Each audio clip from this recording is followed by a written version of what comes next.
Dear students, കഴിഞ്ഞ ക്ലാസ്സിൽ നമ്മൾ സ്റ്റാൻഡിങ് വേവ്സ് അല്ലെങ്കിൽ സ്റ്റേഷനറി വേവ്സ് എങ്ങനെയാണ് പ്രൊഡ്യൂസ് ചെയ്യുന്നത്, അതുപോലെ അതിൻ്റെ മാത്തമാറ്റിക്കൽ അനാലിസിസും ഒക്കെ പഠിച്ചു. സ്ട്രിങ്ങിലുണ്ടാകുന്ന സ്റ്റാൻഡിങ് വേവ്സും അതുപോലെ ഒരു പർട്ടിക്കുലർ ലെങ്ത്തുള്ള സ്ട്രിങ്ങിൽ സ്റ്റാൻഡിങ് വേവ്സ് പ്രൊഡ്യൂസ് ചെയ്യുന്നതിന് വേണ്ട ഫണ്ടമെൻ്റൽ ഫ്രീക്വൻസിക്കും ഓവർടോൺ ഫ്രീക്വൻസീസിനും ഒക്കെയുള്ള ഇക്വേഷൻസും ഒക്കെ ഡിറൈവ് ചെയ്തു. അടുത്തതായിട്ട് നമ്മൾ കൺസിഡർ ചെയ്യുന്നത് സ്റ്റാൻഡിങ് വേവ്സ് ഇൻ പൈപ്പ്സ് ആണ്. അപ്പോൾ പൈപ്പ് എന്ന് പറയുമ്പോൾ രണ്ട് തരത്തിലുള്ള പൈപ്പുകളുണ്ട്, closed pipe and open pipe. ഇവിടെ നമ്മൾ ക്ലോസ്ഡ് പൈപ്പിൻ്റെ ഫിഗറാണ് തന്നിരിക്കുക. ക്ലോസ്ഡ് പൈപ്പ് എന്ന് പറയുമ്പോൾ ഒരെൻഡ് ക്ലോസ്ഡ് ആയിട്ടുള്ള പൈപ്പാണ്. ഇപ്പോൾ ഈ എൻഡ് ക്ലോസ്ഡ് ആണ്, പക്ഷേ ഈ എൻഡ് ഓപ്പൺ ആണ്. അപ്പോൾ ഒരെൻഡ് ക്ലോസ്ഡ് ആയിട്ടുള്ള പൈപ്പിനെയാണ് ക്ലോസ്ഡ് പൈപ്പ് എന്ന് പറയുക. ഓപ്പൺ പൈപ്പ് എന്ന് പറഞ്ഞാൽ രണ്ട് എൻഡും ഓപ്പൺ ആയിരിക്കും. ഇപ്പോൾ നമുക്ക് ആദ്യം ക്ലോസ്ഡ് പൈപ്പിലുണ്ടാകുന്ന സ്റ്റാൻഡിങ് വേവ്സിൻ്റെ കാര്യമാണ് പഠിക്കാൻ പോവുക. ഇപ്പോൾ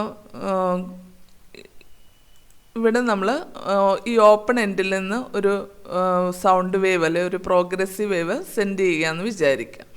ആ വേവ് ഈ ക്ലോസ്ഡ് എൻഡിലെത്തുമ്പോൾ എന്ത് ചെയ്യും? റിഫ്ലക്റ്റ് ചെയ്യും. ആ റിഫ്ലക്റ്റഡ് വേവും ഇങ്ങോട്ട് വന്ന പ്രോഗ്രസീവ് വേവും കൂടി സൂപ്പർഇമ്പോസ് ചെയ്ത് നമുക്ക് ഈ ക്ലോസ്ഡ് പൈപ്പിൽ സ്റ്റാൻഡിങ് വേവ്സ് പ്രൊഡ്യൂസ് ചെയ്യാനായിട്ട് സാധിക്കും. അപ്പോൾ will send a progressive wave, it will superimpose with a reflected wave to produce stationary waves. അപ്പോൾ ഇങ്ങനെ ഒരു ക്ലോസ്ഡ് പൈപ്പിൽ സ്റ്റേഷനറി വേവ്സ് ഉണ്ടാകുമ്പോൾ ഇതിൻ്റെ ഈ എൻഡ് ക്ലോസ്ഡ് ആയതുകൊണ്ട് ഇവിടെയുള്ള പാർട്ടിക്കിൾസിനൊന്നും വൈബ്രേറ്റ് ചെയ്യാനായിട്ട് സാധിക്കില്ല. അതിൻ്റെ ആംപ്ലിറ്റ്യൂഡ് 0 ആയിരിക്കും. അപ്പോൾ ഈ ക്ലോസ്ഡ് എൻഡിൽ എപ്പോഴും എന്തുണ്ടാകും? നോഡ് ഉണ്ടാകും. പക്ഷേ ഓപ്പൺ എൻഡിൽ particles are free to vibrate and they will vibrate with maximum amplitude. So open end will produce an antinode. ഇനി നമുക്ക് അറിയാം ഫണ്ടമെൻ്റൽ ഫ്രീക്വൻസിയിൽ മിനിമം നമ്പർ ഓഫ് നോഡ്സും ആൻറ്റിനോഡുമാണ് ഉണ്ടാകുക. അപ്പോൾ ഇവിടെ ക്ലോസ്ഡ് എൻഡിൽ നോഡ് ഉണ്ടായാൽ ഓപ്പൺ എൻഡിൽ ആൻറ്റിനോഡ്. ഈ ഒരു തരത്തിലുള്ള ഈ ഒരു ഫിഗറിൽ കാണുന്ന വിധത്തിലുള്ള സ്റ്റാൻഡിങ് വേവ് ആയിരിക്കും ഫണ്ടമെൻ്റൽ ഫ്രീക്വൻസിയിലുള്ള വേവ് യൂസ് ചെയ്യുമ്പോൾ പ്രൊഡ്യൂസ് ചെയ്യപ്പെടുക. അപ്പോൾ ഫണ്ടമെൻ്റൽ ഫ്രീക്വൻസി എന്ന് പറഞ്ഞാൽ എന്താ? The minimum frequency required to produce standing waves in a pipe or a string. അപ്പോൾ ആ മിനിമം ഫ്രീക്വൻസി വരുമ്പോൾ വേവ് ലെങ്ത് ഏറ്റവും കൂടുതലായിരിക്കും. അപ്പോൾ ആ വേവ് ലെങ്ത് ഏറ്റവും കൂടിയ വേവ് ഈ എൽ ലെങ്ത്തുള്ള ഫിക്സഡ് ലെങ്ത്തുള്ള ഈ പൈപ്പിൽ വേവ് ലെങ്ത് ഏറ്റവും കൂടിയ വേവ് ലെങ്ത് ഏത് വേവ് ലെങ്ത്തിനാണോ ഇതുപോലൊരു സ്റ്റാൻഡിങ് വേവ് പ്രൊഡ്യൂസ് ചെയ്യാൻ സാധിക്കുന്നത് ആ ഫ്രീക്വൻസിയാണ് നമ്മൾ ഫണ്ടമെൻ്റൽ ഫ്രീക്വൻസി എന്നുകൊണ്ട് മീൻ ചെയ്യുന്നത്. അപ്പോൾ ഫണ്ടമെൻ്റൽ ഫ്രീക്വൻസിയിലുള്ള വേവ് യൂസ് ചെയ്യുമ്പോൾ ഇതുപോലൊരു സ്റ്റാൻഡിങ് വേവ് നമുക്കിവിടെ പ്രൊഡ്യൂസ് ചെയ്യാനായിട്ട് സാധിക്കും. ഇപ്പോൾ ഇവിടെ ഇതൊരു നോഡാണ്, തൊട്ടടുത്ത ആൻറ്റിനോഡാണ്. നമുക്കറിയാം ഒരു നോഡും തൊട്ടടുത്ത ആൻറ്റിനോഡും തമ്മിലുള്ള ഡിസ്റ്റൻസ് λ/4 ആണ്. സോ ഈ കേസിൽ ഫണ്ടമെൻ്റൽ ഫ്രീക്വൻസിയുടെ കേസിൽ നമുക്ക് ഈ λ/4 എന്ന് പറയുന്നത് ഈ പൈപ്പിൻ്റെ ലെങ്ത്തിന് തുല്യമാണ്. അപ്പോൾ ഈ പൈപ്പിൻ്റെ ലെങ്തിന് λ/4 ഇക്വേറ്റ് ചെയ്തുകൊണ്ട് നമുക്ക് ഫണ്ടമെൻ്റൽ ഫ്രീക്വൻസിക്കുള്ള ഇക്വേഷൻ ഡിറൈവ് ചെയ്യാനായിട്ട് സാധിക്കും.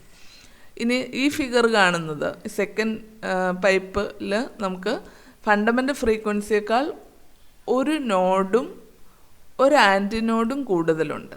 അപ്പോൾ ഫണ്ടമെൻ്റൽ ഫ്രീക്വൻസിയേക്കാൾ ഒരു നോഡും ഒരു ആൻറ്റിനോഡും കൂടുതലുള്ള തരത്തിലുള്ള സ്റ്റാൻഡിങ് വേവ് പ്രൊഡ്യൂസ് ചെയ്യുന്നതിനെയാണ് നമ്മൾ ഫസ്റ്റ് ഓവർടോൺ ഫ്രീക്വൻസി എന്ന് പറയുക. അപ്പോൾ ഇവിടെ യൂസ് ചെയ്ത വേവിൻ്റെ ഫ്രീക്വൻസിയേക്കാൾ കൂടിയ ഫ്രീക്വൻസിയാണ് ഇവിടെ യൂസ് ചെയ്യേണ്ടത്. അപ്പോൾ വേവ് ഫ്രീക്വൻസി കൂടുമ്പോൾ വേവ് ലെങ്ത് കുറയും. അങ്ങനെ വേവ് ലെങ്ത് കുറഞ്ഞ് ഇതിനേക്കാൾ ഒരു നോഡും ഒരു ആൻറ്റിനോഡും കൂടി കൂടുതൽ വന്ന്, അപ്പോഴും ശ്രദ്ധിക്കണം ക്ലോസ്ഡ് എൻഡിൽ നോഡാണ്, ഓപ്പൺ എൻഡിൽ ആൻറ്റിനോഡേ ഉണ്ടാകുള്ളൂ. ഇതിനേക്കാൾ ഒരു നോഡും ഒരു ആൻറ്റിനോഡും കൂടുതൽ വേണം താനും. അപ്പോൾ ഇതിനേക്കാൾ ഒരു നോഡും ഒരു ആൻറ്റിനോഡും കൂടിയ ക്ലോസ്ഡ് എൻഡിൽ നോഡും ഓപ്പൺ എൻഡിൽ ആൻറ്റിനോഡും ആയിട്ടുള്ള ഒരു ഫിഗർ ഇങ്ങനെയായിരിക്കും വരുന്നത്. അപ്പോൾ ഇവിടെ നമുക്ക് ഇതൊരു നോഡ്, ഇതൊരു ആൻറ്റിനോഡ്. ഈ ഡിസ്റ്റൻസ് ഇവിടെ വരെയുള്ള ഡിസ്റ്റൻസ് λ/4 ആണ്.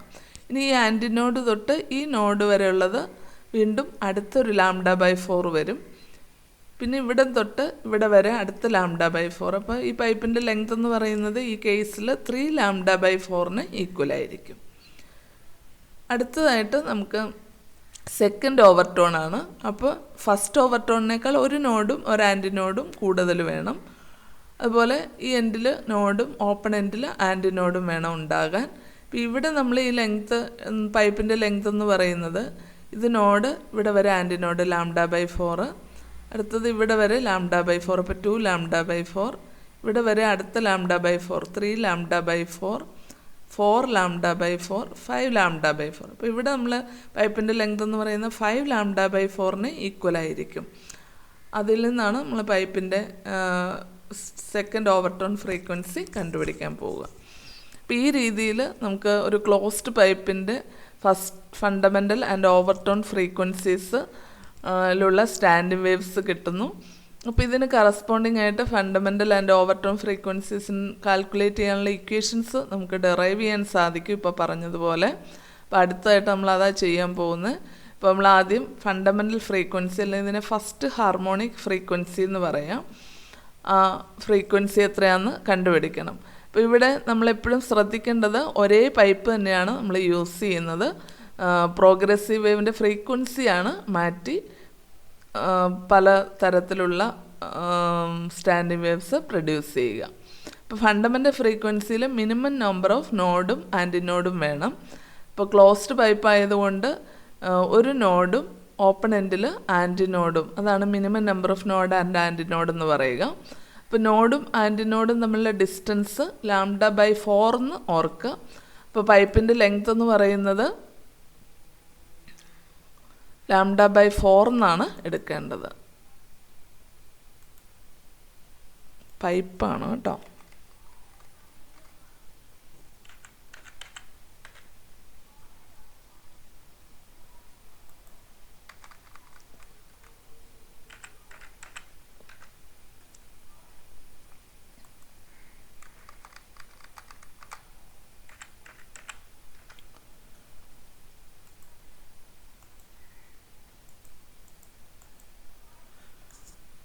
പൈപ്പിൻ്റെ ലെങ്ത് എന്ന് പറയുന്നത് ഇവിടെ λ/4 ഈക്വലാണ്. അപ്പോൾ ഇതിൽ നമുക്ക് വേവ് ലെങ്ത്ത് കാണാനായിട്ട് ക്രോസ് മൾട്ടിപ്ലൈ ചെയ്യാം. ഇപ്പോൾ വേവ് ലെങ്ത്ത് λ = 4L എന്ന് കിട്ടും. ഇനി വേവ് ലെങ്ത്തിന് പകരം v/ν എന്ന് കൊടുക്കുക. v = ν എന്നുള്ള ഇക്വേഷൻ, അതിൽ നിന്ന് λ = v/ν എന്ന് കിട്ടും. അപ്പോൾ ലാംഡയ്ക്ക് പകരം v/ν കിട്ടാൽ will get v/ν = 4L. ഇതിൽ നിന്ന് ഇനി നമുക്ക് ഈ ന്യൂ കണ്ടുപിടിക്കണം. ന്യൂ എന്ന് പറയുന്ന ഫ്രീക്വൻസിയാണ്. ഇപ്പോൾ വി ന്യൂവും തമ്മിൽ വ്യത്യാസമുണ്ട് കേട്ടോ. അതിൻ്റെ സിമ്പിൾ നോക്കണേ. ന്യൂവിൻ്റെ ഇവിടെ അല്പം ഇങ്ങനെ കേർവ്ഡ് ആയിട്ടാണ് നിൽക്കുന്നത്, വി സ്ട്രെയിറ്റ് ആണ്. അപ്പോൾ ഇതാണ് ന്യൂ. ഈ ന്യൂവിൻ്റെ ഇക്വേഷൻ കിട്ടണം. അപ്പോൾ ന്യൂവിൻ്റെ ഇക്വേഷൻ കിട്ടാനായിട്ട് നമുക്കിത് ക്രോസ് മൾട്ടിപ്ലൈ ചെയ്യാം. v = new × 4L. അപ്പോൾ ന്യൂ കിട്ടാൻ എന്ത് ചെയ്യണം? v/4L എന്ന് ചെയ്യണം. So the equation for fundamental frequency becomes µ0 = v/4L. Clear ആയില്ലേ? അടുത്തതായിട്ട് നമുക്ക് first overtone frequency. First overtone ഫ്രീക്വൻസിക്ക് തേർഡ് ഹാർമോണിക് എന്നാണ് പറയുക. അതിൻ്റെ കാരണം നമുക്ക് ഈ ഫിഗറിൽ നിന്ന് മനസ്സിലാവും ഉണ്ടോ. ഇതിനേക്കാൾ 3 സെഗ്മെൻറ്റ്സ് കൂടുതലാണ്. ഇതൊരു സെഗ്മെൻ്റായിട്ട് കരുതിയാൽ ഇവിടം തൊട്ട് ഇവിടം വരെ ഒരു സെഗ്മെൻറ്റ്, അടുത്ത് ഇവിടം വരെ രണ്ടാമത്തെ സെഗ്മെൻറ്റ്, ഇവിടെ വരെ മൂന്നാമത്തെ സെഗ്മെൻറ്റ്. അപ്പം അങ്ങനെ 3 സെഗ്മെൻറ്റ്സ് ഉണ്ട്. അതിന് നമ്മൾ തേർഡ് ഹാർമോണിക് എന്ന് പറയും. അപ്പോൾ ഇവിടെ ഈ നോഡ് തൊട്ട് ഈ ആൻറ്റി നോഡ് വരെ λ/4, ആൻറ്റി നോഡ് തൊട്ട് ഈ നോഡ് വരെ λ/4, ഇവിടെ തൊട്ട് ഇവിടെ വരെ അടുത്ത് λ/4. So the length of the pipe is now equal to 3 λ/4. അപ്പോൾ ഇവിടെ വേവ് ലെങ്ത് ഇതിനേക്കാൾ കുറഞ്ഞു.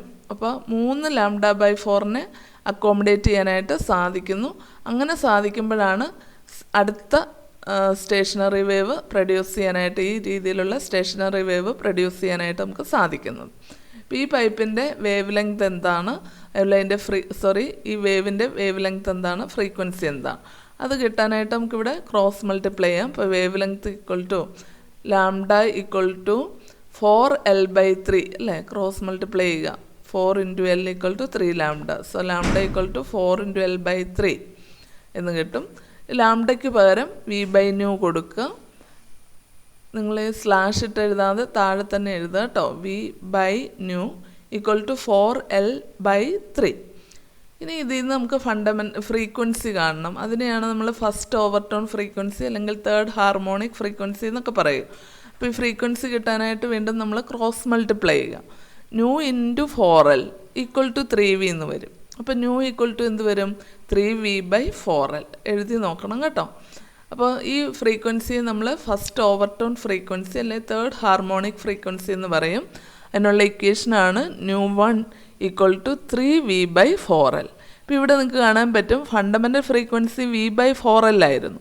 അതിൻ്റെ തേർഡ് മൾട്ടിപ്പിളാണ് ഫസ്റ്റ് ഓവർടോൺ ഫ്രീക്വൻസി. അതുകൊണ്ടുകൂടിയാണ് നമ്മളിതിനെ തേർഡ് ഹാർമോണിക് എന്ന് പറയുക. ഫണ്ടമെൻ്റൽ ഫ്രീക്വൻസിയുടെ സെക്കൻഡ് മൾട്ടിപ്പിൾ ഇവിടെ ഇല്ല, സെക്കൻഡ് മൾട്ടിപ്പിൾ ആബ്സെൻ്റ് ആണ്, തേർഡ് മൾട്ടിപ്പിളേ ഉള്ളൂ. അപ്പോൾ ആ തേർഡ് മൾട്ടിപ്പിൾ എന്നുള്ള അർത്ഥത്തിൽ നമുക്ക് തന്നെ തേർഡ് ഹാർമോണിക് എന്ന് വിളിക്കാം. തേർഡ് ഹാർമോണിക് ആണ് ഫസ്റ്റ് ഓവർടോൺ എന്ന് ഓർത്തിരിക്കണം. അടുത്തതായിട്ട് നമുക്ക് സെക്കൻഡ് ഓവർടോൺ ഫ്രീക്വൻസി എടുക്കാം. ഇപ്പോൾ സെക്കൻഡ് ഓവർടോൺ ഫ്രീക്വൻസി വരുമ്പം ഈ ഫസ്റ്റ് ഓവർടോണിനേക്കാൾ ഒരു നോഡും ഒരു ആൻറ്റിനോഡും കൂടുതൽ വരണം. അപ്പോൾ ഒരു സെഗ്മെൻറ്റ് കൂടുതൽ വരണം, രണ്ട് സെഗ്മെൻറ്റ് കൂടുതൽ വരും ഇതിനെ അപേക്ഷിച്ച്. ഇവിടെ 3 സെഗ്മെൻ്റ് ആയിരുന്നു, ഇവിടെ 5 സെഗ്മെൻറ്റ് വരും. ഇവിടെ 2 നോഡായിരുന്നു, 2 ആൻറ്റിനോഡും. ഇവിടെ വരുമ്പോൾ 3 നോഡും 3 ആൻറ്റിനോഡും വരും. ഇതൊരു നോഡ്, 2 നോഡ്, 3 നോഡ്. ഇതൊരു ആൻറ്റിനോഡ്, 2 ആൻറ്റിനോഡ്, 3ാമത്തെ ആൻറ്റിനോഡ്. അപ്പോൾ 3 നോഡും 3 ആൻറ്റിനോഡും വരും. അതുപോലെ ഇവിടെ വരെയുള്ള ഡിസ്റ്റൻസ്, ഒരു നോഡ് തൊട്ട് തൊട്ടടുത്ത ആൻറ്റിനോഡ് വരെയുള്ള ഡിസ്റ്റൻസാണ് എടുക്കേണ്ടത്. ഫണ്ടമെൻ്റലിൽ അങ്ങനെയല്ല നമ്മളെടുത്ത്, അതുപോലെ തന്നെ എടുക്കണം. ഇപ്പോൾ നോഡ് തൊട്ട് ഇവിടെ വരെ λ/4, അടുത്ത് ഈ ആൻറ്റിനോഡ് തൊട്ട് ഇവിടെ വരെ 2λ/4, ഇനി ഇവിടുന്ന് ഇവിടെ വരെ 3λ/4, ഇവിടുന്ന് ഈ നോഡ് വരെ 4λ/4, പിന്നെ ഇപ്പോൾ 5λ/4. ഇപ്പോൾ പൈപ്പിൻ്റെ ലെങ്ത്ത് L എന്ന് പറയുന്നത് എന്തിന് ഈക്വലാണ്? 5λ/4 ഈക്വലാണ്. ഇനി ഇതിന് നമ്മൾ ക്രോസ് മൾട്ടിപ്ലൈ ചെയ്യുക. ഇപ്പോൾ 4L equal to 5λ, λ equal to 4L/5. ഇനി അതിൽ നിന്ന് ലാംഡയ്ക്ക് പകരം V/ന്യൂ കൊടുക്കുക, എന്നിട്ട് ക്രോസ് മൾട്ടിപ്ലൈ ചെയ്യുക. അപ്പോൾ new into 4L equal to 5V എന്ന് വരും. So nu equal to 5V/4L. അതാണ് സെക്കൻഡ് ഓവർടോൺ ഫ്രീക്വൻസിക്കുള്ള equation, 5V/4L. It is also called fifth harmonic.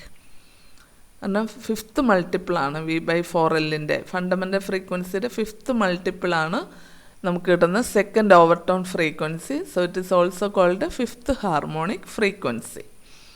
ഇപ്പോൾ ഇവിടെ നിങ്ങൾക്ക് കാണാൻ സാധിക്കുന്നൊരു കാര്യം, ക്ലോസ്ഡ് പൈപ്പിൽ ഫണ്ടമെൻ്റൽ ഫ്രീക്വൻസി V/4L ആണ്. തൊട്ടടുത്ത ഫസ്റ്റ് ഓവർടോൺ ഫ്രീക്വൻസി എന്ന് പറയുന്നത് 3V/4L ആണ്. അതായത് ഫണ്ടമെൻ്റൽ ഫ്രീക്വൻസിയുടെ തേർഡ് മൾട്ടിപ്പിളാണ്. അടുത്ത സെക്കൻഡ് ഓവർടോൺ എന്ന് പറയുന്നത് ഫിഫ്ത്ത് മൾട്ടിപ്പിളാണ്. അപ്പോൾ 1:3:5 എന്നുള്ള ഒരു റേഷ്യോയിലാണ് ഫണ്ടമെൻ്റൽ ആൻഡ് ഓവർടോൺ ഫ്രീക്വൻസീസ് വരിക. അതുപോലെ നമുക്ക് കാണാൻ സാധിക്കുന്ന കാര്യം ഇവിടെ ഓഡ് ഹാർമോണിക്സ് മാത്രമേ പ്രസൻ്റ് ആയിട്ടുള്ളൂ എന്നാണ്. only odd harmonics are present, even harmonics are absent. അപ്പോൾ ഇതാണ് ക്ലോസ്ഡ് പൈപ്പിൻ്റെ പ്രത്യേകത. അപ്പോൾ ക്ലോസ്ഡ് പൈപ്പിലെ ഫണ്ടമെൻ്റൽ ഇതാണെന്ന് ഓർക്കുക, നോഡും ആൻറ്റിനോഡും അവ തമ്മിലുള്ള ഡിസ്റ്റൻസ് λ/4 ആണ്. പിന്നെ ഓരോന്നിലും തൊട്ടടുത്ത ഓവർടോൺസ് വരുമ്പോൾ ഇതിനെ അപേക്ഷിച്ച് ഇവിടെ ഒരു നോഡും ഒരു ആൻറ്റിനോഡും കൂടുതൽ വരും. അപ്പോൾ നിങ്ങളെപ്പോഴും ഡിസ്റ്റൻസ് എടുക്കേണ്ടത് λ/4ൻ്റെ മൾട്ടിപ്പിൾസ് ആയിട്ട് എടുക്കണം. അടുത്ത സെക്കൻഡ് ഓവർടോൺ വരുമ്പോൾ തേർഡിനേക്കാൾ ഒരു നോഡും ഒരു ആൻറ്റിനോഡും കൂടുതൽ വരണം. അതനുസരിച്ച് ഫിഗർ വരയ്ക്കണം. അതുപോലെ λ/4ൻ്റെ മൾട്ടിപ്പിളായിട്ട് തന്നെ നോഡ് തൊട്ട് ആൻറ്റിനോഡ് വരെയുള്ള ഡിസ്റ്റൻസ് λ/4. അതുപോലെ എത്ര λ/4 ഉണ്ടെന്ന് നോക്കുക. അതിനെയാണ് പൈപ്പിൻ്റെ ലെങ്തിനോട് ഇക്വേറ്റ് ചെയ്യേണ്ടത്. അതുപോലെ ഫിഗർ വരയ്ക്കുമ്പോൾ ശ്രദ്ധിക്കേണ്ട കാര്യം, എല്ലാ കേസിലും പൈപ്പിൻ്റെ ലെങ്ത് എന്ന് പറയുന്നത് സെയിം ആയിരിക്കണം. ഇവിടെ പൈപ്പിൻ്റെ ലെങ്ത് മാറുന്നില്ല, വേവിൻ്റെ ലെങ്ത് അല്ലെ വേവ് ലെങ്താണ് അഡ്ജസ്റ്റ് ചെയ്യുന്നത്. ക്ലിയർ ആയല്ലോ? അപ്പോൾ ഇതുപോലൊരു ക്വസ്റ്റ്യൻ വരാം, show that in A closed pipe only odd harmonics are present, അല്ലെങ്കിൽ show that in A closed pipe the fundamental and overtone frequencies are in the ratio 1:3:5. അല്ലെങ്കിൽ നിങ്ങളോട് ഏതെങ്കിലും ഒന്നോ രണ്ടോ കേസുകൾ ഫസ്റ്റ് ഓവർടോണും തേർഡ് ഓവർടോണും ഫസ്റ്റ് ഓവർടോണും സെക്കൻഡ് ഓവർടോണും വരയ്ക്കാൻ പറയാം, അല്ലെങ്കിൽ ഫസ്റ്റ് ഓവർടോണും തേർഡ് ഓവർടോണും വരയ്ക്കാൻ പറയാം, അല്ലെങ്കിൽ ഒരു തേർഡ് ഹാർമോണിക് വരയ്ക്കാൻ പറയാം. ഇങ്ങനെയൊക്കെ ക്വസ്റ്റ്യൻ വരാം. അപ്പോൾ ഏത് രീതിയിൽ ചോദിച്ചാലും അറിയാമായിരിക്കണം. ആദ്യം ഇത് നേരെ 1 1 2 3 എന്നുള്ള ഓർഡറിൽ പഠിക്കുക. പിന്നെ തേർഡ് ഹാർമോണിക് എന്ന് പറഞ്ഞാൽ അതെന്താണ്? ഫസ്റ്റ് ഓവർടോൺ ആണ്. അപ്പോൾ അത് ഫണ്ടമെൻ്റലിനേക്കാൾ കൂടെ ഒരു നോഡും ഒരു ആൻറ്റിനോഡും അങ്ങനെയൊക്കെ ക്ലിയറായിട്ട് ഒന്ന് മനസ്സിലാക്കി പഠിക്കുക. ഇടയ്ക്കൊന്ന് ഒരെണ്ണം മാത്രമായിട്ട് ചോദിച്ചാലും എഴുതാനായിട്ട് സാധിക്കുന്ന വിധത്തിൽ.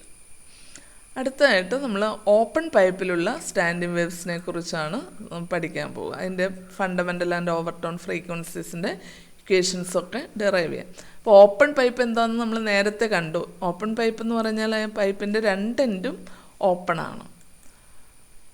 ഇവിടെ 2 എൻഡും ഓപ്പണാണ്. അപ്പോൾ അങ്ങനെയുള്ള പൈപ്പിനെയാണ് നമ്മൾ ഓപ്പൺ പൈപ്പ് എന്ന് പറയുക. ഇപ്പോൾ ഒരു ഓപ്പൺ പൈപ്പിൽ ഇതുപോലെ ഒരു പ്രോഗ്രസീവ് വേവ് സെൻഡ് ചെയ്താൽ അത് ഈ എൻഡിലെത്തുമ്പോൾ ഇത് ഓപ്പൺ ആണെങ്കിലും ഇവിടെ ഇതൊരു എൻഡാണ്. ഇതിനുള്ളിൽ ക്ലോസ്ഡ് എയറും പുറത്ത് ഓപ്പൺ എയറുമാണ്. അപ്പോൾ ക്ലോസ്ഡ് എയറും ഓപ്പൺ എയറും സെപ്പറേറ്റ് ചെയ്യുന്ന ഈ ബൗണ്ടറിയിൽ വേവ് എത്തുമ്പോൾ ആ ബൗണ്ടറി തട്ടിയിട്ട് റിഫ്ലക്റ്റ് ചെയ്യപ്പെടാം. അങ്ങനെ റിഫ്ലക്റ്റ് ചെയ്യുന്ന റിഫ്ലക്റ്റഡ് വേവും നമ്മൾ സെൻഡ് ചെയ്ത പ്രോഗ്രസീവ് വേവും കൂടി സൂപ്പർ ഇമ്പോസ് ചെയ്താണ് ഇവിടെ സ്റ്റാൻഡിങ് വേവ് ഉണ്ടാകുന്നത്. ഇത് നമ്മൾ അതിൻ്റെ അടുത്ത ഓവർടോണിൻ്റെ ഫിഗറാണ് കേട്ടോ. ഇത് ഫണ്ടമെൻ്റലും ഇത് ഫസ്റ്റ് ഓവർടോണിൻ്റെ ഫിഗറുമാണ്. അപ്പോൾ ഇവിടെ ഓപ്പൺ പൈപ്പ് എന്ന് പറഞ്ഞാൽ അതിൻ്റെ 2 എൻഡ് ഓപ്പണാന്ന് അറിയണം. ഈ 2 എൻഡ് ഓപ്പണാണ്. ഒരു പ്രോഗ്രസീവ് വേവ് പൈപ്പിൽ കൂടി കടത്തിവിട്ടാൽ അത് ഓരോ എൻഡിൽ നിന്നാണ് നമ്മൾ സെൻഡ് ചെയ്യുന്നത്, മറ്റേ എൻഡിലെത്തി റിഫ്ലക്റ്റ് ചെയ്യും. അങ്ങനെ റിഫ്ലക്റ്റ് ചെയ്തിരുന്ന വേവ് പ്രോഗ്രസീവ് വേവും കൂടി സൂപ്പർ ഇമ്പോസ് ചെയ്ത് സ്റ്റേഷനറി വേവ് ഉണ്ടാകും. ഇനി നമുക്കറിയാം ഓപ്പൺ പൈപ്പിൽ 2 എൻഡും ഓപ്പൺ ആയതുകൊണ്ട് 2 എൻഡിലും പാർട്ടിക്കിൾസിന് ഫ്രീ ആയിട്ട് വൈബ്രേറ്റ് ചെയ്യാൻ പറ്റും മാക്സിമം ആംപ്ലിറ്റ്യൂഡോട് കൂടി. അപ്പോൾ ഓപ്പൺ പൈപ്പിൽ 2 എൻഡിലും എപ്പോഴും ആൻറ്റിനോഡായിരിക്കും ഉണ്ടാകുന്നത്. അതുപോലെ 2 സക്സസീവായ ആൻറ്റിനോഡുകൾ തമ്മിലുള്ള ഡിസ്റ്റൻസ് എപ്പോഴും λ/2 ആണെന്ന് നിങ്ങൾ അറിഞ്ഞിരിക്കണം.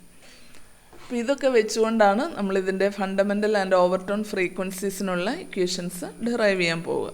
അപ്പോൾ ആദ്യം നമുക്ക് ഫസ്റ്റ് ഹാർമോണിക് അല്ലെങ്കിൽ ഫണ്ടമെൻ്റൽ ഫ്രീക്വൻസി കണ്ടീഷൻ എടുക്കാം. അതിൻ്റെ ഫിഗറാണ് ഇവിടെ നമ്മൾ കാണുന്നത്.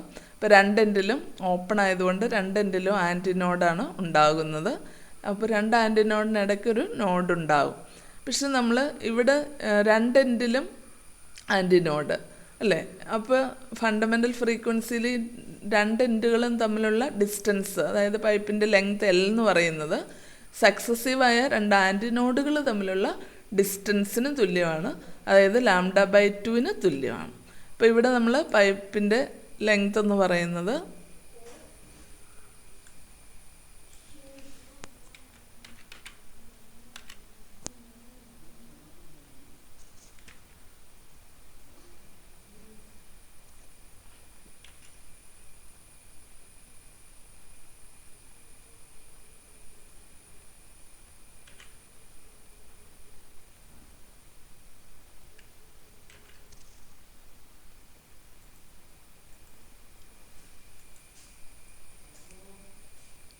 പൈപ്പിൻ്റെ ലെങ്ത് എന്ന് പറയുന്നത് λ/2 ഇക്വേറ്റ് ചെയ്യേണ്ടത്.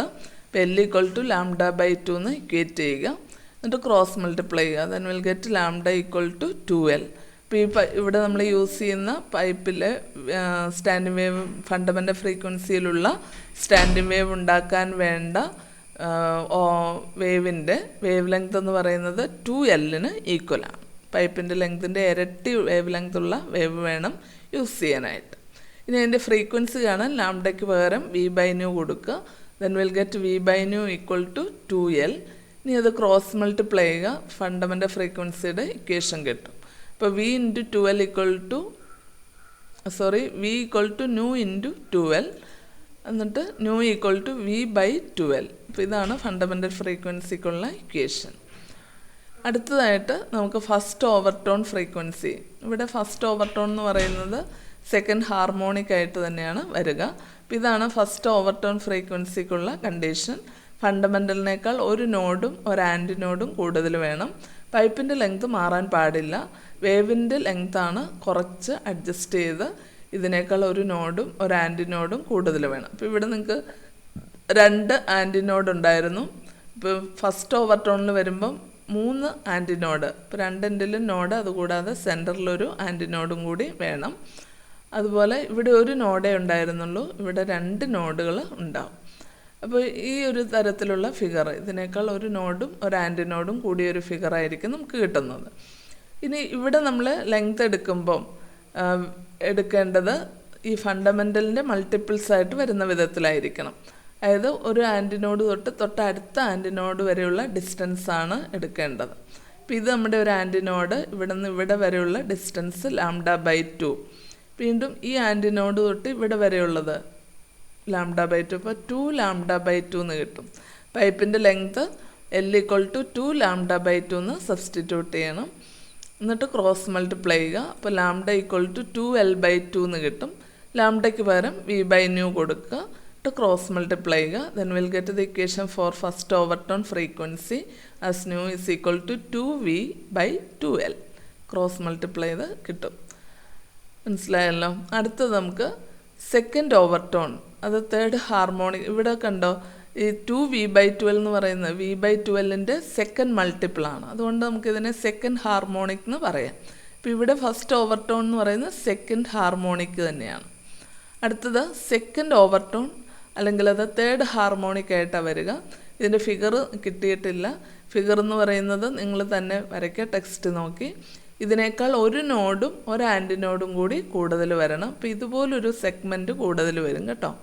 ഒരു നോഡും ഒരു ആൻറ്റിനോഡും കൂടുതൽ വരുന്ന ഫിഗർ വേണം. അത് ടെക്സ്റ്റിലുണ്ട്, ടെക്സ്റ്റ് നോക്കി വരച്ചേക്കുക. അപ്പോൾ ഇവിടെ നമുക്ക് പൈപ്പിൻ്റെ ലെങ്ത് എന്ന് പറയുന്നത് ഇവിടെ 2 λ/2 ആയിരുന്നു. ഇനി ഒരു നോഡും ഒരു ആൻറ്റിനോഡും കൂടി കൂടുതൽ വരുമ്പോഴേക്കും അത് 3 λ/2 ഈക്വൽ ആവും. അപ്പോൾ L = 3 λ/2 എന്നാണ് കിട്ടുക. അതിനെ ക്രോസ് മൾട്ടിപ്ലൈ ചെയ്യുക. അപ്പോൾ λ = 2L/3 എന്ന് കിട്ടും. ലാംഡയ്ക്ക് പകരം V/nu കൊടുക്കുക, എന്നിട്ട് അത് ക്രോസ് മൾട്ടിപ്ലൈ ചെയ്യുക. V/nu = 2L/3. ഇനി അതിനെ ക്രോസ് മൾട്ടിപ്ലൈ ചെയ്യുമ്പം nu = 3V/2L എന്ന് കിട്ടും. ഇതിനെ നമ്മൾ സെക്കൻഡ് ഓവർടോൺ ഫ്രീക്വൻസി എന്നാണ് എടുക്കുക. അപ്പോൾ nu2 എന്ന് എഴുതുന്നത് സെക്കൻഡ് ഓവർടോൺ എന്നുള്ള അർത്ഥത്തിലാണ് കേട്ടോ. ഇവിടെ നമ്മൾ nu1 സഫിക്സ് ആണ്, ഇവിടുത്തെ 1, ഇവിടുത്തെ 2 സഫിക്സ് ആണ്. ഇപ്പോൾ nu1 എന്ന് പറഞ്ഞാൽ ഫസ്റ്റ് ഓവർടോൺ, nu2 എന്ന് പറഞ്ഞാൽ സെക്കൻഡ് ഓവർടോൺ എന്നുള്ളതാണ് മനസ്സിലാക്കേണ്ടത്. അപ്പോൾ ഇവിടെ നിങ്ങൾക്ക് കാണാം V/2L ആണ് ഫണ്ടമെൻ്റൽ ഫ്രീക്വൻസി. അതിൻ്റെ സെക്കൻഡ് മൾട്ടിപ്പിളും തേർഡ് മൾട്ടിപ്പിളും ഒക്കെ ഉണ്ട്. അടുത്തെടുത്ത ഫോർത്ത് മൾട്ടിപ്പിൾ ആയിരിക്കും. So the frequencies are in the ratio 1:2V/3. ഇപ്പോൾ ഇവിടെ നമുക്ക് ഫണ്ടമെൻ്റൽ ഉണ്ട്, അല്ലെ ഫസ്റ്റ് ഹാർമോണിക് ഉണ്ട്, സെക്കൻഡ് ഹാർമോണിക് ഉണ്ട്, തേർഡ് ഹാർമോണിക് ഉണ്ട്, അടുത്ത ഫോർത്ത് ഹാർമോണിക് ഉണ്ട്, അടുത്ത ഫിഫ്ത്ത് ഹാർമോണിക് ഉണ്ടാവും. So all harmonics are present. Odd ഹാർമോണിക്സും ഉണ്ട്, ഈവൻ ഹാർമോണിക്സും ഉണ്ട്. ക്ലോസ്ഡ് പൈപ്പിൽ നമ്മൾ കണ്ടില്ലായിരുന്നോ, അവിടെ ഓഡ് ഹാർമോണിക്സ് മാത്രമേ ഉണ്ടായിരുന്നുള്ളൂ, ഈവൻ ഹാർമോണിക്സ് ആബ്സെൻ്റ് ആയിരുന്നു. ഇവിടെ പക്ഷെ അങ്ങനെയല്ല, എല്ലാ ഹാർമോണിക്സും പ്രസൻ്റ് ആണ്. അപ്പോൾ അതുകൊണ്ട് മ്യൂസിക്കൽ ഇൻസ്ട്രുമെൻസിലൊക്കെ നമ്മൾ ക്ലോസ്ഡ് പൈപ്പിനേക്കാൾ കൂടുതൽ പ്രിഫർ ചെയ്യുന്നത് ഓപ്പൺ പൈപ്പുകളെയാണ്. ഇപ്പോൾ എക്സാമിങ്ങിന് ഒരു ക്വസ്റ്റ്യൻ ഉണ്ടാവാറുണ്ട്, why open pipes are preferred in musical instruments than closed pipes.